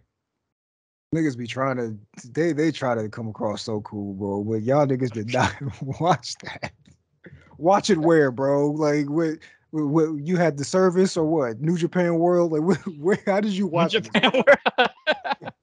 did you see it on YouTube, or did you go actually go to Stardom, or maybe if they have a demand service? I don't know. Like what matches did you actually see out of Kana there? Like, literally, what matches did you see? Like Like, it's like one thing like if you went back, like, like I did when Finn Balor debuted in NXT, then I was like, okay, let me see what this dude's all about. And I went back and I followed his whole career on YouTube and Daily Motion and all that. But it's a whole other thing to act like you were there for all of that. Like, nah, bro. Like, there. Okay, you mostly know her for her NXT run and how she was booked as a killer in NXT for over a year and never even beaten NXT. Didn't even lose to anybody. Just relinquished the title due to an apparent injury and all that. But then, Raw, they kind of made her into a killer until, ran to Charlotte. And then it was just kind of up and down. And then she just kind of, tag team. Then, you know, I don't want to say goofball Oscar, but just run around and yell stuff then. they definitely Not take advantage of Oscar, man. She is. And they did the same thing with Sasha too, but they like for somebody who is so good and no matter what position you put her in can excel, for y'all to just be like, well, we can just keep her at a level it's disgusting, bro. Like like she could excel wherever you put her, but yet y'all never want to put nothing behind her, bro. Like that's so trash, man. They got their favorites just like everybody does. Tony's got his favorites, Scott's got his favorites, but it's just like it's Oscar, bro. Everybody loves Oscar, or at least everybody did. Now people kind of seem indifferent to her, but it's just like, dude, like you and now know how good she is. they thought they was going to try to get this back over with the Kana thing and the blue mist and face, like, new face paint, which it looked like Painmaker Chris Jericho face paint in a way. But then they didn't even That's commit to that. Like she's still out here selling for Chelsea Green for like 10 minutes. Like what? Like you gotta commit if that's what we doing, bro. But I don't know, man. Oscar's booking is very weird right now and still is really weird. Like, okay, lose to Bianca, but win in Saudi Arabia. Lose at WrestleMania, win in Saudi Arabia. And now lose the title again at SummerSlam. So I don't know. I'm not even sure what to think about that all the way. But now we move on to the main event. Roman Reigns versus Jey Uso in a tribal combat match, in other words, a no DQ match for the undisputed title. And honestly, I went to get something to drink because that entrance was damn near 20 minutes if you want to combine both Jay and Romans. But given how long Romans was going to be, by the time I came back, the bell actually rang. So I'm glad I left because I knew how long that was about to take. And to me, this match was damn near moving in slow motion half the time. Okay. Because when it comes to Roman matches, I feel like it's an easy way to pattern out. Like, it's going to be 20 minutes or something. Roman yelling and talking shit most of the time and yelling at the crowd. And then sometime it's a ref bump. And then, of course, the shenanigans are going to come in and interference. And then the match is going to end. But, we saw kendo sticks. We saw tables. Of course, we're going to see Solo get involved at one point. But it was just points in time where I felt like this was moving slow. Even when Jey Uso was about to hit with Roman with the chair, you could see how slow he was going until Solo could come back and do a super kick. It felt like he was going in slow motion. And then you got Solo and Roman trying to somewhat argue with each other then. And it was just like, this is like every Roman match we've seen before. And even I felt like the crowd was starting to get lost in a way and whatnot. But tables and the leather straps getting involved. But then the ending and all this is with, oh, Jay looked like he's about to get the win. He's got the spear, but then someone in the hood shows up and it's Jimmy Uso, which makes zero sense to why he even betrayed Jey Uso, which, let's remember, they beat the living hell out of this man like a month ago in New York and put him in the hospital. But no, he's gonna, betray his brother. The bloodline beat the living dog crap out of you and beat you with a title belt and put you through a table and put you in an ambulance. But let's have him betray his brother. And what got me is when he pulled him out, he waited the longest time to hit him with a super kick. It's like he was staring at him for 5 minutes. I'm like, dude, just kick him already. You're already positioned to do it. Kick him, kick him. And everybody's going like, well, why did he do this? And then, somebody threw Jay back in the ring, or Jay rolled in the ring, and Reigns speared him, and that was it. Honestly, the kind of best thing out of a lot of this match was probably Heyman and his reactions half the time, because he was like, Jay, don't do this. He loves you, Jay. He's your family, Jay. You're breaking up the tribe, Jay. Don't do it. He's not diva, Roman. Careful, man. He was your family. Heyman, his reactions was great out there, but this is like every Roman match we've seen before, and this damn near went 40 minutes. And even and I'll say this in the end, I actually thought somebody was going to come out at the end. When Roman and Heyman was standing out there, with the title, everything, I was almost expecting someone's music. And I'm like a lot of other people, no Randy Orton, no Rock, hell, not even a Bray Wyatt. Just Roman wins. There you go. Now I guess we move on to Jay versus Jimmy. But then again, did anybody really believe Jey Uso was ever going to beat Roman Reigns? So that's my take. All right, so we getting into it, huh? Oh, yeah. Because let's get into it, bro. Because people, I've seen this is the match where this Roman stuff has jumped the shark takes. But if we keep it in a bean, bro, Money in the Bank was where this shit jumped the shark, dude. Because when you're basing this entire match at Money in the Bank around how violent Roman Reigns is going to be, the Usos are out of line. They need to be taught a lesson. When you're telling me all of this leading up to it, and then we get a standard tag team match that goes 30 minutes with just a lot of rest holds, a lot of posturing, a lot of this and that, and it just ends up being a very regular tag match. And then everybody and their mama's talking about, oh, this could be a match of the year, the story, the cinema, and all that. All right, Oh, fine. God, But I'm Money in sick the of hearing Bank, that word. Money in the Bank is where I first felt it, right? Where I first was like, wait, so this is just going to be the formula, right? And it's been like that for a while now, but Money in the Bank was the first time I thought, oh, so no matter what the story is, no matter what y'all are trying to tell me on the screen week to week with these characters, the match is always just going to be exactly the same. Okay, fine. I thought that at Money in the Bank. So when we got here to this, and I was like, all right, here we go. And we start the match After everything that happened, we start the match with them running ropes and shit. I'm like, are you serious? are you, this man put your brother in the hospital, has corrupted your other brother, has turned his family against you, and you're gonna run ropes, bro? Are you serious with this? And I immediately was checked out of this match. As soon as I saw that, I knew. I said, "Oh no, nah, this is about to be one of those, bro." And especially, I mean, you talked about how long the entrances were, bro. The video package for me started at 11:17. We didn't hear a ding ding ding until about 11:21, bro. Or not That's why I 11:21, left to get something to drink for a minute.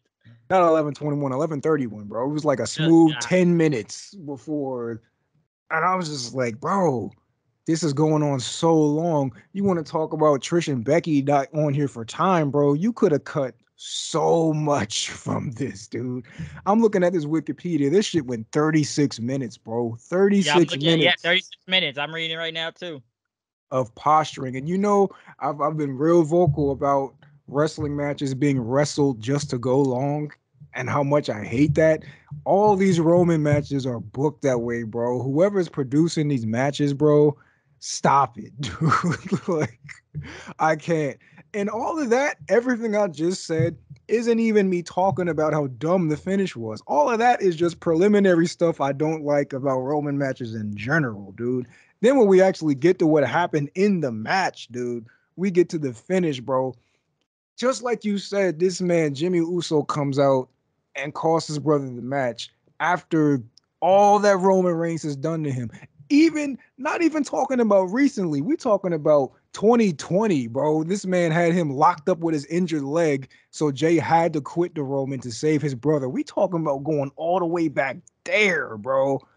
This Yep. man, Jimmy, turns on Jay to cost him the match against Roman. The guy who's been abusing him from day one, bro. The guy that Jimmy had to come back and say he's nobody's bitch, right? Because he's not going to take that from Roman. But now he cost Jay the match, the biggest match of Jay's life. He's going to cost him that, bro. And I'm sure people are going to do some crazy mental gymnastics, backflips, and all that shit to try and justify why this happened. And they can even on SmackDown come out. They won't, but they can even come out on SmackDown and give this crazy makes sense answer from Jimmy to make all this wrapped up nicely in a bow. But no, bro, this was stupid. Like, as It a makes no moment, sense. stupid, bro. From based on everything we've seen before this, stupid. And you're going to make me sit through this 40-minute match, bro. You're going to make me sit through 10 minutes of entrances and video packages and all that to give me this ending, bro. And the show just goes off, bro. Like, That's it. It took 3 guys to beat Jey Uso. the little logo came up at the bottom of the screen, but the show didn't go off. So, like you, I'm thinking, oh, something's about to happen. I'm expecting to see Firefly Funhouse puppets or something come up, or Randy Orton, Randy or or If Your Smell Hits RKO. or something. But nah, like it just hangs there on Roman and Heyman for about a smooth 2 minutes, and then it just goes off.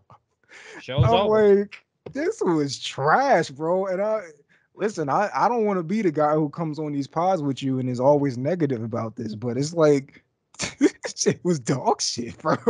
Like, I can't. I don't know, bro. I can't think any other thing about this other than I didn't like it. Like And straight up, like I don't want to. I'm not one of these who tries to act like I'm this uber critic or something. Like this is a tour de force or something. Like nah, I either like it or I didn't, and this I ain't like it, bro. It was I like ass. and let me say this. Like you want to talk about mental gymnastics. I didn't watch that after show at the press conference, but I swear to God, if Triple H came out there and said like, well, it's not about finishing the story. It's about, well, this is a new chapter. I'm like, oh God, not this again. Like Suck my dick, enough. Triple H, bro. Like, dude, go on somewhere. I was like, go on somewhere when he said that last time with Cody. Like, well, talk about finishing the story. Well, this is a new chapter in the story. What do you mean a new chapter in the story? Like, Cody I'm in a like, whole different book now with Brock Lesnar. What are we talking about? like it's another chapter. It's another chapter. Well, it's another chapter now with Jimmy and Jay. Like, what are you talking about? Like, what do you mean another chapter? Like, where are we going with this? Like, I feel like he came out there and tried to like justify this. Like, well, yeah, you all think this was gonna happen, but we're changing it up. It's a whole different book. We're not just finishing the story. We're making you guess. I'm like, no, not this again. You said this last time, and it didn't make sense the last time. Like this is a whole new chapter. I'm like, no, it's not, dude. It's not. And it just made zero sense to like, okay, Jimmy's gonna betray. I'm like, it doesn't. And me and Drew was talking about this last night. You want to talk about this whole tribal combat, tribal warfare thing. We thought it would have made more sense if they actually brought the elders out there to actually be out there and watch the match and whatnot, or something kind of going off. Like they could have got Rikishi or the Wild Samoans, or well, I don't know, they would get The Rock out there, but all these people, because damn near every Samoan in wrestling right now is all over wrestling. The Samoans and whatnot, no matter what the company. But they could have tried to bring the elders and add more into it and whatnot. But no, this is like every Roman match we have seen before in the past. And it's like you knew the shenanigans were going to happen. This was just a no DQ match where, anything goes. And like I said, it was moving in slow motion. And it's like everything else we've seen before. And I was trying to compare with him and Gunther. Yeah, I was talking to somebody about this last night. It's like people like Gunther's reign better because like he just goes out there and beats you on his own. And that's kind of it. Roman, we need at least 3-4 guys. Yes, I get he's a heel. I understand that. But even heels have kind of won on their own before. Like, well, it's kind of like the Reign of Terror with Triple H. I think, yeah, Triple H won some of those matches on his own a little bit too, without evolution, and at least, elevated some guys at the same time. But like the Roman, it's just like, I feel like we've seen it so many times. It's like it's the same thing over and over. And like you said, just didn't need to go 36 minutes. We could have had Becky and Trish out there. Maybe Rhea could have had an opponent if it was going to get Raquel. Hell, a lot of people say Edge could have been on this show. What has Edge done in God knows how long? Like they don't have nothing for Edge. Like really think about that. But it's just when I saw the Jimmy thing, I was like, this makes zero sense. It doesn't. This is and I said this earlier. We could have done all this tribal combat stuff and all this bloodline warfare without the championship, because There it Roman has is. not defended the title since WrestleMania, and he finally defended it here. But this was all about the tribal stuff. This is all this is really about, of who is the tribal chief, who's the leader of whatever bloodline, tribal combat, tribal warfare, or like whatever calling this. This has nothing really to do with the actual championship, belt and whatnot. So this is like everything we have seen before. Like I said, no big surprise at the end. Roman wins. That's it. Jimmy betrays him. Boom, boom, boom. Like there you go. And even at that point, I was like, this is in this show. I was like, just like this has gone on too long. It just did. This shit went off at about 12:20 my time, bro. And Letting some, yeah. I was tight, man. I can't even lie. I was tight. I'm not even kayfabe tight about it. I didn't like the results, so I'm upset. No, like I was like, dude, y'all just wasted my time. 40 minutes of a lot of bullshit just to give me the same thing I've been seeing for 3 years. Like 3 years. So we can keep adding more days to this title reign. Like it's like I said with him and Gunther. Everybody was talking about how amazing Roman's title reign is. Yeah, it's damn near been the same match almost every time we see him every month, no matter who it's been gone against. All these interferences. If it ain't, Jay here, took 4 guys to beat Cody. It took 4 guys to beat Brock. It took several people to beat Drew. It took several people to beat Sami Zayn and Kevin Owens. Like the list goes on. they've even done the literal hoodie reveal with Solo. That's how he Yeah, debuted, they bro. did with Clash. They did last year at the Clash with Solo. Like people think, oh, maybe Jacob Fatu. Like they haven't signed Jacob Fatu. Okay, like they did it with Solo, so they done the hoodie thing before. We saw it at the Clash. So this is where we're going with now. Like, oh, Jimmy betrayed him. Like really, they took him out and beat the living hell out of him a whole month ago. And like you said earlier, Go back from a few years ago, Jimmy was the one against Roman. He was trying to help Jay and whatnot. Like remember that when Roman was beating the hell out of Jay, and Jimmy's like, "This your cousin, man. This your cousin, man. That's Josh, man. What you doing, man?" Like somebody told me it sounded like a BET script out there, but he was like, "What you doing this for, dog? We supposed to be family, dog." Like that's what it really was. Like, don't do it, man. That's your cousin, man. And now it's like, oh, he betrayed his brother. Like, what? Like this 0 cents. Like, and like I said, no big surprise at the end, no return, no one coming out to shock the crowd or something like that. No big reveal run in. Just Roman wins. There you go. Hold up the title. Same old, same old. Yeah, they'll Roman Reigns as wrestler of the year you to death, bro. But like every time, and they even did it last year, man. When people do their wrap ups talking about wrestler of the year and people talking about Roman Reigns, I'm like, bro, I am not interested in the kind of matches this guy has, man. I'm not going to say he's bad because he's obviously not.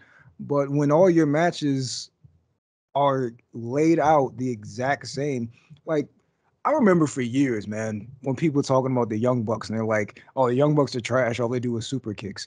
But now these same fans are like, "Roman Reigns is the superstar of the year. He's the wrestler of the year. He's the goat." Like nigga, it's the same thing every time, bro. Like, you can't. You got to keep that energy, man. You can't. Oh, this wrestler has the same kind of matches, so I hate him. But this guy has the same kind of matches, and he's the goat. It's like, bro, stop. All Kenny Omega does is V triggers, but Roman Reigns is the GOAT. Like, stop, bro. Like, what are we talking about here, man? It's so annoying, dude. Like, I can only go by personal experience. Everything is subjective. So me saying I'm not rocking with any of this is me saying that because that's how I feel. Everybody's entitled to their opinion. But when you say shit like that, bro, it's just like, this is your guy, bro? The guy who's having these boring 40-minute matches? Like, this is your dude? Like, Like we got to put this much time into the main event that almost goes an hour half the time, like damn near an hour. We got to put these 40-minute matches on and stuff. And like I said before, this felt like it was moving in slow motion to me. Like a lot of this match felt like it was moving in slow motion. Just like a lot of it. Like I was just waiting for something big, but like, oh, okay, we got a table spot here. Okay, kendo stick, chair, announce table, solo, somebody does something crazy. Like, that's all we kind of like it's just waiting on for at the time. Like you're just waiting. Some people even say like they don't even care about the match. They just wait to see when a ref bump happens or when the shenanigans kick in or what happens exactly. after the match. Because it's just mostly about the story and everybody wants to say this is I get sick of that cinema word, by the way. But a lot of people say some people said like this whole bloodline thing is like days of our lives out here of who will betray who or Roman's acting because everybody heard Gerard tell me last night like Roman's out there look like he's auditioning for the next Fast and Furious movie out there. Jay comes at least off more realer out there kind of naturally, but some say Roman is like it's real, but it's like he's putting on a performance at the time and whatnot. He's waiting he's trying to get that Fast and Furious role out there or something. So it's just like it's the same thing.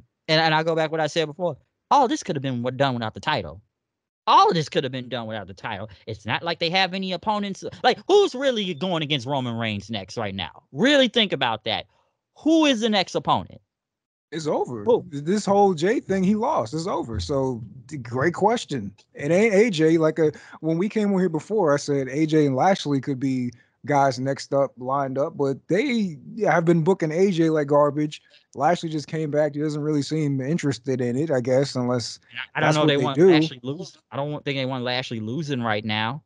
See, that's the thing, though. You can't, if you're going to protect everybody, nobody is getting over, bro. Like, if you don't want Lashley to lose to Roman, then what's he going to do? He's going to be biding his time doing something else that's beneath him because you don't want to put him in the world title because he's going to lose.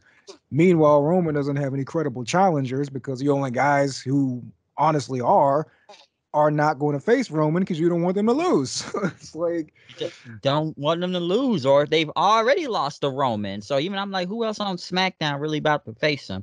And like I said, all these people that could have came back is like, do you really want Randy Orton coming back to lose to Roman Reigns right now? Or even if they want the Rock, well, shit, Rock, they would probably have to get for WrestleMania if that's the case. Bray Wyatt, they possibly could have, but then again, like it's a lose-lose situation because he would have lost like to Roman if they brought Bray Wyatt back. It's like people say, like, you know, maybe Cody's next distraction feud would be Bray Wyatt. And yeah, Cody would have to go over in that feud, obviously. Like he would have had to go over no matter what. So it's like even if you brought these people, like, are any of them really about to beat Roman Reigns? Like seriously, because obviously they want to wait till WrestleMania 40, which I still think is kind of ridiculous to really wait that long.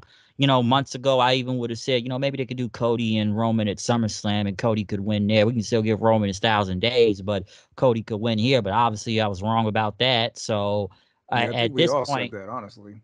yeah, because that's I thought that could have been the plan, but then the draft happened. Then y'all want to make two title belts, another title belt and whatnot. Which I at that point I was calling the world heavyweight one the consolation belt because it's like we can't take the belt off Roman, so we'll create another title to try to solve all the problems, which it really doesn't right now. Because I'm like, I've said it before, you could have Cody win. Cody could have took the WWE Championship and let Roman keep the Universal one. Because at least we would have a champion on Monday Night Raw then. But we had to go create a whole new title belt for Monday Night Raw. So I'm like, Roman just keeps the other two belts. But then we made another belt. So now I don't want to say he's got 3 belts now because, well, we see Heyman come out with the other two, which, you know, Heyman's a double champion now. So I just thought it was like too many title belts. But I get why they kind of have the other 2 belts to, you know, inflate Roman's ego to make him look bigger than he already is. Like, let's have all these title belts out there with him, even though they're technically defunct at this point. Yeah, this match So, reminded me a lot of that Edge and Balor match, Falls Count Anywhere. No, the I Quit one, where it was like the first 20 minutes of that match or whatever it was so just walking around hitting each other, walking around hitting each other. But then like the last 5 minutes when they brought Beth in was like, oh, it's lit. That's pretty much all Roman matches are now. It's like a boring 3/4, not even 3/4, more than that. But fuck fractions. With a boring like majority with a hot end. But now this one didn't even give me that, man. The end was just dumb. And I was just like, it soured me on the show. And I already wasn't like really enamored with the show. Like the first match was alright. Cody and Brock just was bullshit. The Battle Royal was alright. It's a Battle Royal, whatever. Shayna Rhonda was alright. Gunther Drew was cool. And then Seth and Finn and the Triple Threat were cool. EO cashed in. That was cool. But then we got this, and it was just like, man, this is yeah. I felt like it was a lot of decision making on this show that just didn't make sense to me. I don't think a lot of the matches were bad on this card. Some of them were pretty good, but you could tell when the crowd did not care for stuff out there, and then just how some of this stuff was kind of booked was like weird decision making. It's like we said earlier with the opener. It's like, did they really need to protect Ricochet out there? Did could have Rhonda tapped out to, you know, Shayna and make Shayna look more dominant out there? They could have done that. Did we need all these advertisement, you know, promote advertisement matches in a way? Like it's a lot to say, even like with Cody and Brock. If you want to, like I said, you know, the old school pace of how they were going with it. Okay, I don't think the match was bad, but then, you know, I'm like, man, they made Cody look like, you know, this is the destroyer of worlds right here. He beat Brock Lesnar, and the whole Brock showing him respect and shaking his hand, holding his arm up, you know, giving him the stamp of approval is like you said, like, well, Lashley can't beat him, but Cody Rhodes can, though. Cody can beat him, but you know, we gotta make Cody look super strong right now. So it's like it's a lot of decision making on this show. I just felt like that didn't make sense. But that main event, though, that was just it. Just like I said, I go back to the word slow motion. That's what it was going, and you were just waiting until like the ref bump or somebody to show up or the shenanigans. We were just waiting on the shenanigans. That's what we were waiting for, and it didn't make any sense with Jimmy betraying Jay. It made no sense. And, there you go. Roman wins. The most egregious thing about this show is how long it went. Because it's like people always say that Triple H likes these tight shows that, 6 matches or whatever that go up to a point or whatever. And I'm like, yeah, like an AEW pay-per-view will end like this ended at like 12 something, but they got like 11 matches on the show. This had like 8 matches on it. It was 9 matches on here. But to be fair, though, this is SummerSlam. This is one of the big 4. And this is like number 2 out of the 4. Which is, or 3, depending on where you put the Rumble. But it's okay, like, yeah, that's a good point. But if that's what we're going to do, like if we're going to go to like 12:20 my time, right? Then load it up. Like put Trish and Becky on here. Put an Edge match on here. You could have had that match with him and Waller on here. You could have had Raquel versus Rhea on here. Like for this to be like a tight 8 matches and still go off at like 12:20 means one of these matches, if not more than one, went way too long. And on this card, a few of them went too long. Yes, some went very long. A lot of people had a lot of time out here with some of these matches. And I mean a lot of time. 36 minutes for this main event, bro. Cody and Brock went almost 20 of really 20. Just Cody getting thrown around, bro. Like 12 minutes of that match was just Cody getting the living crap kicked out of him and rolling out of the ring. And then half the time Brock went out there to beat the crap out of him outside of the ring. And he was just dodging anything Cody was doing at that point until Cody finally came back and, the cutter, throw him into the exposed turnbuckle, 3 crossroads, it's over. And Brock's just F5ing him and German suplexing him like all over the place. Logan Paul and Ricochet going 20 minutes. Like, why is this match going 20 minutes? Like, there's nothing on the line. Ricochet's not even over. 20 minutes, Logan Paul, Ricochet, but you can't put Trish and Becky on here for like 7 minutes at least. Like it's just man. I wasn't really feeling a lot of this show, man. You can't get Edge. You can't get Edge on the card. I'm like, did you not have anything for Edge after Judgment Day? Because I felt that went too long. Yeah, and he feuded with them all year. The whole year. And even at that point, I'm saying, even though I've already tried now, I'm like, damn, might as well just turn Edge heel again. And I get it, they were trying something new, but man, maybe he just needs to be the heel rated R superstar again, because we only saw a little of that when they were building the triple threat match between, Roman and Bryan at the time. That's when it felt like the real Edge was back to me at the time, like the ultimate opportunist that would basically do anything to get that title. That's when I felt like the real Edge was back. Yeah, it's just a lot of decisions, man. A lot of decision making. So yeah, I don't know. Triple H booking, Vince booking, but I could tell it was a lot of Triple H booking tonight. I could tell.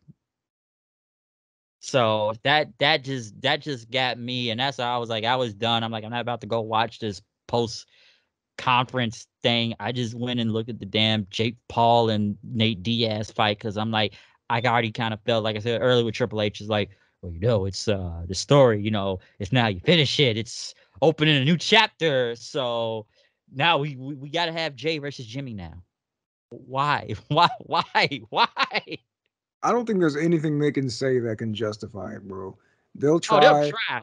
They'll try their damnedest, man. But there's just like, what can Jimmy say? Like, what can Jimmy say that'll justify? It's not that he let Roman win. It's that he screwed Jay, right? It's one thing to break up a pin or something. It's a whole other thing to actively cause your brother to lose, bro. Like, why, dude? Is he going to come out and be jealous of Jay that he's getting main events? Really? He's going to be jealous? Is that what it's going to be? Or maybe the elders said it has to be Roman, so screw Jay, Jimmy. But he didn't even look conflicted about it. He just kicked his brother. Like, what? Come on, man. Like, what can he possibly say to justify this, man? He stared at him for the longest before he even super kicked him. Like, he just stared at him. That's all he really did. And, just wait that long just to kick him. So, yeah, what are you going to say? Well, I wanted to be the the tribal chief, or this should have been my spot, or like I said, the elders called this, or you taking my shine, or like they'll come up with some type of way. But a lot of people sit there and tell you, oh, well, you have to understand this is long-term storytelling. At least I know about long-term storytelling, but there are times when some things just make zero freaking sense and plot It's holes are happening in. they've gotten to the point now where they're trying anything to drag this out, man. Like just like you keep saying, Cody keeps getting distracted with these feuds. That's kind of what they're doing on the opposite spectrum here. It's not they're distracting Roman, but they're dragging this one story out for everything. They're wringing it out as much as they can because they don't want Roman to go beat other people. But it's like, okay, bro, we get it. What would Jay do after he lost to Roman? All right, we gave him Jimmy, but why did it have to be Jimmy? Jimmy could have just came back. They could have been a team and feuded with whoever as a tag team. What? You didn't have to do this, man. There's no way you can explain this to make it make sense. It's just there's nothing they can say, dude. And Oh, how often are these brother matches even as lit as they want them to be, man? We got Brett and Owen, all right, fine. But Kane and Undertaker, terrible. Matt and Jeff, nah, bro. Like I don't need it, bro. I don't need it.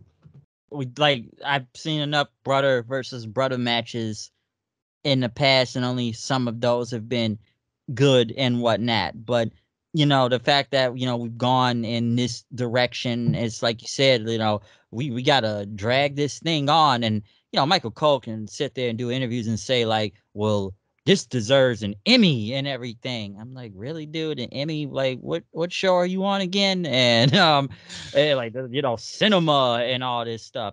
It's just they probably will find one thing that'll be interesting that people will pay attention to be good, but it's just we're dragging it. I've said it before, like you just said.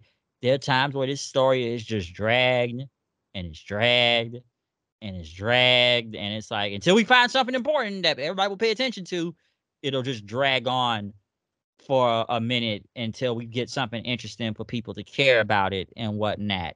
What's kind Because of funny is like this is the WWE MO though, right? Like once they have something they think works, they beat you over the head with it. Like and that's kind of like we kind of forget that because like there is a lot of stuff in the storyline that's been good, but that is very WWE that they just refuse to let stuff go. Like they gotta keep going with it until it's dead. Like we were just saying about the Seth entrance music thing. Like they will beat you over the head with it until you are bleeding, bro.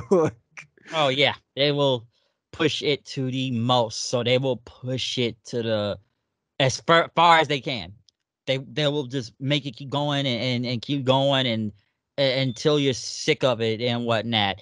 And like I says, I know a lot of people will sit here and defend this. They will try to justify this as much Oh, as for sure, possible. bro. They're going to ignore all the stuff that when this is all said and done, they're going to ignore stuff like this, and they'll say this is the greatest told story in WWE history, in wrestling history, because they're Oh, going to I've heard. Yeah. gloss over all the stuff that was not good in it. We're not. Yeah, we're gonna forget the bad. Like you have to understand, this is better than it's better than Austin versus McMahon. It's better than Undertaker. It's better than like a The whole bunch mega of stories. powers, like, bro. The mega powers, like we could name several stories in the past. This is better than any type of invasion angle or faction battle or like feud. This is better than Undertaker versus Shawn Michaels. It's Yeah, better than the Yes Movement. Like, oh yeah, it's better than the Yes Movement. It's better than the Summer of Punk. It's better than any John Cena redemption story they've done. They will find a way. Anybody will find a way. This is the greatest thing in wrestling history, like in the history of wrestling. I'm like, well, wow. So it's better than what Dusty versus Flair, also. yeah. Man, we go history, man. We can just keep dialing pages back to a lot of people if we want to go that far and stuff. Like we could do that all day. But no, it's even I do feel the point. It is gone long, so I don't know where they could go on with this. But I just thought it made no sense. SummerSlam. If I had to grade it, uh, 7, maybe out of 10, maybe 7.5. I will probably go with. How about you? Yeah, I started this show saying I was probably going to have some hot takes. So since I don't even do numbers and letters anymore, I gave Slammiversary a not bad. So I'm going to go a level below that. Give Oh boy, SummerSlam a mid. mid, mid, Because here's mid, the like thing, mid man. theory. Yeah. Mid theory. Yeah, I might as well just rename that Austin Theory. Yeah. Because there's things where it's not like the level below mid is snooze fest, right? And I wouldn't give it that because there was stuff on here that was actually No, there really was some dope. good stuff. There was some good stuff here. It wasn't horrible. Like the only thing I thought was actively bad was the main event, where everything else ranged from really good to all right, you know.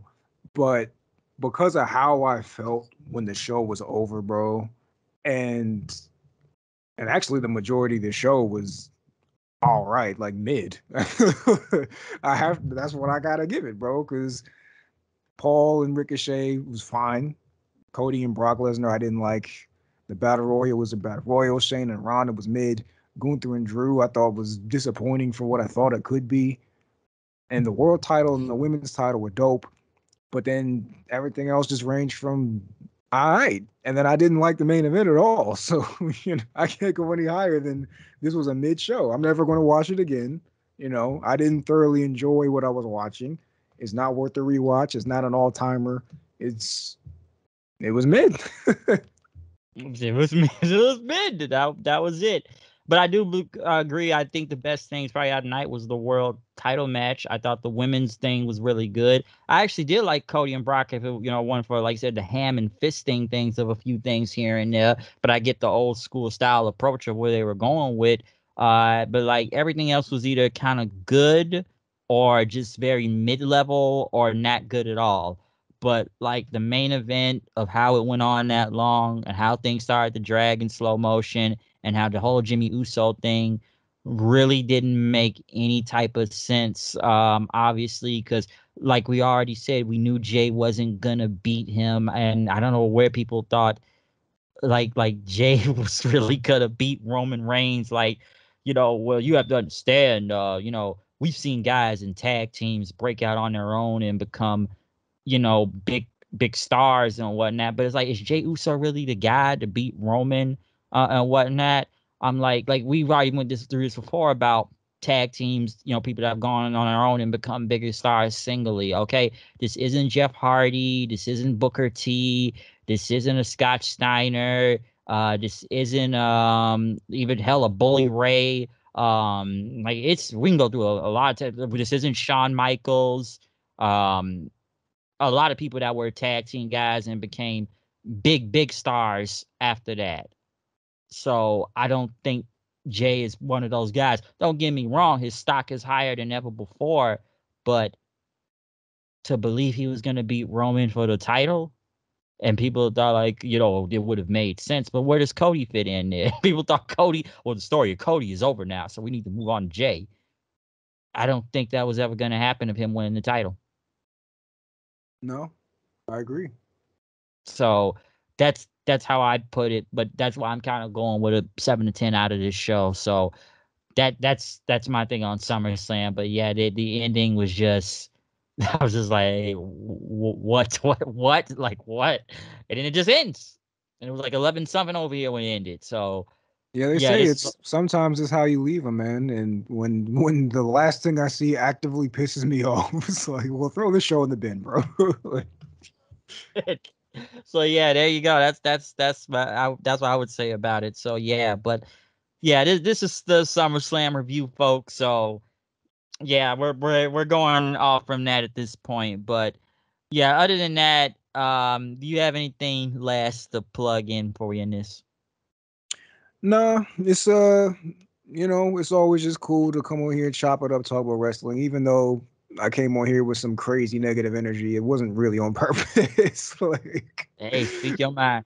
it didn't start out that way. Like, we had a nice cordial conversation before we even started the show, and then it was just like, nah, Change that. Change that. after that. So yeah, it changed up. But yeah, obviously the next show will probably either be All In, All Out, whichever one comes first.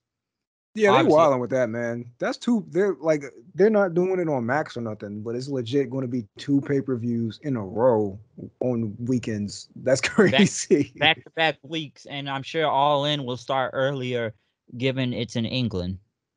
Oh, that's cool because the AEW pay-per-views be wilding too, bro. Like this one was tonight, they be wilding. Oh, yeah, this is long, and I can't understand given it's SummerSlam. AEW just be long for the sake of being long. Yeah.